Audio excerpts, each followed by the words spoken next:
So ఏ guys ఇప్పుడు ఇది కనిపిస్తుంది కదా, ఇది మన 150 రూపీస్ ఫ్లాషర్ అన్నమాట.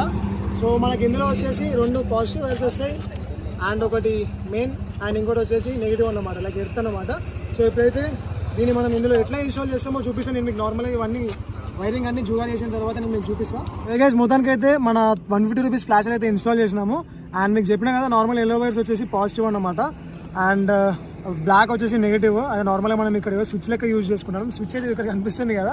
సో ఇప్పుడే మనం జస్ట్ ఒక 1 వీక్ 2 వీక్స్ అట్లా మనం అయితే ఇప్పుడు ఇక్కడ ఇన్స్టాల్ చేసుకున్నాం అనమాట. So as of now and ఆ తర్వాత మళ్ళీ మనం దీనికంటే ఒక ప్లేస్ కూడా పెట్టుకుందాము. అండ్ నెక్స్ట్ వచ్చేసి మనం పవర్ ఉంది కదా, సో రెడ్ కలర్ వచ్చేసి పవర్ అనమాట, లైక్ పాజిటివ్ అది. సో పాజిటివ్ అయితే మనం బ్యాక్ సైడ్లో మనకి నంబర్ ప్లేట్కి ఒకటి టేల్ లైట్ వస్తుంది కదా, సో ఆ టేల్ లైట్కి ఆ బల్బ్కి ఇచ్చినాం అన్నమాట. సో పవర్ అయితే పాస్ అయిపోతుంది. అండ్ ఇప్పుడు మీరు ఈ ప్యాటర్న్స్ ఎట్లా వస్తే ఒకసారి చూడండి.